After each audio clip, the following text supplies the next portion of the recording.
My girlfriend started an Instagram live, her face full of pride, her voice flirty. Look everyone, I'm breaking up with him right now. Watch how I kick him out of his own apartment, she said. Then, still live, she tried to change the locks. I stayed calm because I already knew something she didn't. I called building security. They came, escorted her out, and she was still streaming. Her followers were stunned.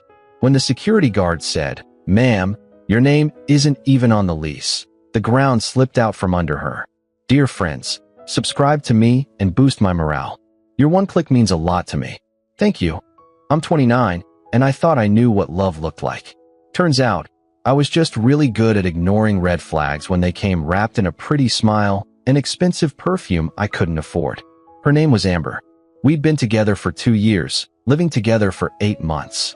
I met her at a networking event, one of those overpriced cocktail mixers where everyone pretends to care about your startup idea. She was magnetic, confident, the kind of woman who could walk into a room and make it feel like she owned it. I fell hard and fast, the kind of falling that makes you stupid. The apartment was mine. I'd signed the lease 3 years before we even met. A decent one-bedroom in a building with actual security and a doorman named Luis who knew everyone's coffee order. It wasn't luxury, but it was mine. When Amber moved in, I never added her to the lease. She said she didn't care about legal stuff, and that it was just paperwork. I thought she trusted me. I was wrong about what that really meant. The problem started small. She'd go out with friends and come home at 4 in the morning smelling like someone else's cologne. She'd laugh when I asked about it, call me paranoid, tell me I was being insecure. Then her phone became a vault. Face down on every surface, password changed monthly, and if I walked into a room while she was texting, the screen would go black faster than a guilty conscience. About 3 months ago, I started noticing charges on our shared credit card, the one I'd stupidly added her to as an authorized user. Expensive dinners at restaurants I'd never been to. Hotel rooms booked in the city we already lived in. When I confronted her, she said they were work events and that I was being controlling. "You don't trust me," she said, her eyes welling up with tears that never quite fell. "After everything we've been through, you still think I'd cheat on you?" I apologized. Can you believe that? I apologized for noticing she was cheating on me.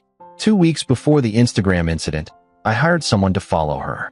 I'm not proud of it, but I was losing my mind. The investigator sent me photos within 3 days. Amber at a hotel bar with some guy in a suit. Amber getting into his car. Amber kissing him outside a restaurant while I was supposedly at a late meeting. His name was Derek. He worked in finance. He had no idea I existed. I didn't confront her immediately. I know that sounds cowardly, but I needed to think. I needed to plan. Because by then, I'd noticed something else. She'd been talking about the apartment like it was hers. Posting photos with captions like "my living room" and "my view." Her friends commented things like, "Your place is so nice," and she never corrected them. Then came last Tuesday. I was working from home, sitting at my desk in the bedroom, when I heard her in the living room. She was on her phone, and her voice had that performative quality she used when she wanted attention. "Hey guys. So, I have something to tell you all," she said, loud enough that I could hear every word. "I'm done. I'm so done with him." I got up and walked to the doorway. She had her phone propped up on the bookshelf, Instagram live active, already over 300 viewers. She saw me, and her smile got wider. "There he is," she said to the camera. "Everyone, meet my soon-to-be ex-boyfriend. Say hi." I didn't say anything. I just watched. "So here's what's happening," she continued, her voice dripping with false sweetness. "I'm breaking up with him right now. And yeah, I'm kicking him out of his own apartment. Well, actually, it's my apartment now." The comments were rolling in. Her followers were eating it up. Heart emojis, fire emojis, comments like "YSSS Queen" and "You deserve better." She pulled out a screwdriver and a new doorknob set from a bag. "Watch this," she said to her phone. "I'm literally changing the locks right now. He's got 30 minutes to pack his stuff and get out." I pulled out my phone and called building security. Luis answered on the second ring. "Hey man, I need you to come up to my apartment. Now, I've got a situation." "On my way," he said. No questions. That's why I loved Luis. Amber was still streaming, still unscrewing the doorknob, still narrating her empowerment moment to her followers. I leaned against the wall and waited. "You're not going to stop me?" she asked, glancing at me. "Nope," I said. She looked confused for a second, then went back to her phone. See? He knows he's done. He knows he messed up. 3 minutes later, there was a knock. I opened the door.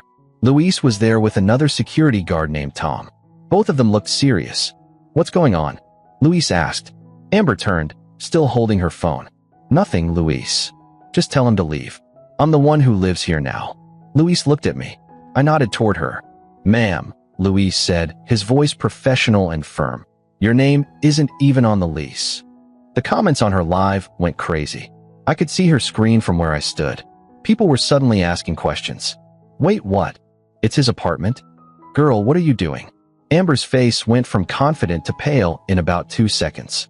That's not true, she stammered. We've been living here together. I have rights. Tom stepped forward. Ma'am, we're going to need you to leave the premises. If you'd like to collect your belongings, you can do so under supervision, but you need to leave tonight. You can't do this, she shouted, looking at me. Tell them I live here. You don't, I said. You never did. Your name was never on anything. Not the lease, not the utilities, nothing. You were a guest. Her phone was still streaming. The viewer count had jumped to over 800. Someone screen recorded the whole thing. I know because it ended up on Twitter the next day. Pack your essentials, Luis said. Anything else can be arranged for pickup later. Amber tried to argue, but Tom was already on his phone with building management. She finally lowered her phone, ended the live, and started crying. Not the pretty, manipulative crying she usually did. Real, ugly crying. It took her 40 minutes to pack 2 suitcases. She kept looking at me like I was going to change my mind. I didn't say a word. When she left, she tried one last time. Where am I supposed to go? She asked. I don't know, I said. Maybe Derek has a couch. Her face went white. She opened her mouth, closed it, then left without another word. Update 1. It's been 3 days since Amber left, and my phone hasn't stopped buzzing. The video from her Instagram live spread like wildfire. Someone ripped it and posted it on TikTok, Twitter, Reddit, everywhere. By Thursday morning, it had over 2 million views across platforms. Her followers turned on her almost immediately. The comments went from "Yas Queen" to "This is psychotic" real fast. People dug into her Instagram history and found all the photos she'd posted of her apartment, her view, her life. Except none of it was hers. Someone even made a side-by-side comparison of her captions versus the reality, and it went viral on its own. Amber tried to do damage control. She posted an Instagram story on Wednesday night claiming I was abusive and that she was escaping a dangerous situation. That lasted about 4 hours before people started asking why she'd been laughing and joking on the live if she was so scared. Why she'd been trying to illegally change the locks instead of calling the police. The story disappeared, and so did she, at least from social media. Derek called me on Thursday. I don't know how he got my number, but I'm guessing Amber gave it to him. He sounded genuinely confused. Hey man, I just wanted to say, I had no idea about you, he said. She told me she was single. She said the apartment was hers, that she was a social media consultant working from home. I feel like an idiot. Join the club, I said. Did you really have her escorted out by security? He asked. Yep. There was a pause. That's actually kind of badass. We talked for about 20 minutes. Turns out, Amber had been seeing him for 5 months, not 3. She'd been telling him she needed financial help to keep her apartment, and he'd been sending her money. $1,500 over 2 months. Money that, I realized with a sick feeling, probably went toward those expensive dinners and hotels she charged to my credit card. I broke it off with her yesterday, Derek said. After I saw the video. I can't be with someone who lies like that. Smart move, I said. He wished me well and hung up. I actually felt bad for the guy. Update 2. It's been 2 weeks. Amber showed up at my building on Saturday with her mom. Luis called me from the lobby before letting them up. Your ex is here with an older woman, he said. Says she needs to get the rest of her stuff. You want me to send them away? No, let them up, I said. But stay close. I'd already boxed up everything that was clearly hers. Clothes, toiletries, some books, a few kitchen items she'd brought. I'd put it all by the door. I wasn't interested in keeping anything of hers, and I definitely wasn't interested in a confrontation. When I opened the door, Amber looked different. Smaller somehow. Her hair was in a ponytail, no makeup, wearing sweatpants and a hoodie. Her mom looked furious. You had no right to throw her out like that. Her mom started immediately. She wasn't on the lease, I said calmly. She tried to illegally change the locks while broadcasting it to the internet. I had every right. She lived here for months.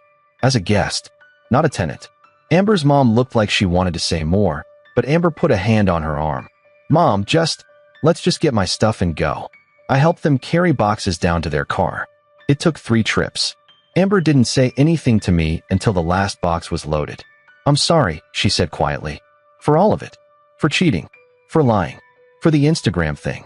I was trying to seem like I had my life together. Like I was someone important. I looked at her. Part of me wanted to yell. Part of me wanted to tell her exactly how much she'd hurt me. But mostly, I was just tired. You should have just been honest, I said. About everything. I know. Her mom got in the driver's seat. Amber got in the passenger side. As they pulled away, I saw her looking back at the building. Not at me. At the building. Like she was mourning something she never actually had. Update 3: a month has passed. The video's still circulating, but the viral moment has mostly died down. Amber deleted her Instagram account 2 weeks ago. I heard through a mutual friend that she moved back in with her parents in New Jersey and is working at her dad's insurance office. Derek and I grabbed a beer last weekend. Weird, I know, but we kept in touch and honestly, the whole situation bonded us in a strange way. He's dating someone new, someone who apparently has her own apartment and doesn't need financial help. Good for him. I changed my locks, properly, with a locksmith, and I had the building management send a formal notice that Amber was not allowed back on the property without my explicit permission. I also removed her from my credit card, changed my passwords, and checked my credit report. She tried to open a store card using my information. I filed a police report. The detective said they'd follow up, but I'm not holding my breath. The apartment feels different now. Lighter. I rearranged the furniture, bought some new art, got a plant I'm probably going to kill within a month. It's mine again. Fully mine. Final update, it's been 3 months since the Instagram incident. I'm doing okay. Better than okay, actually.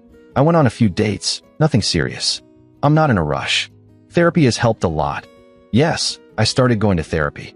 Turns out, being in a relationship with someone who gaslights you for 2 years does a number on your ability to trust people. Who knew? Last week, I got a letter in the mail. From Amber. Handwritten, 3 pages long.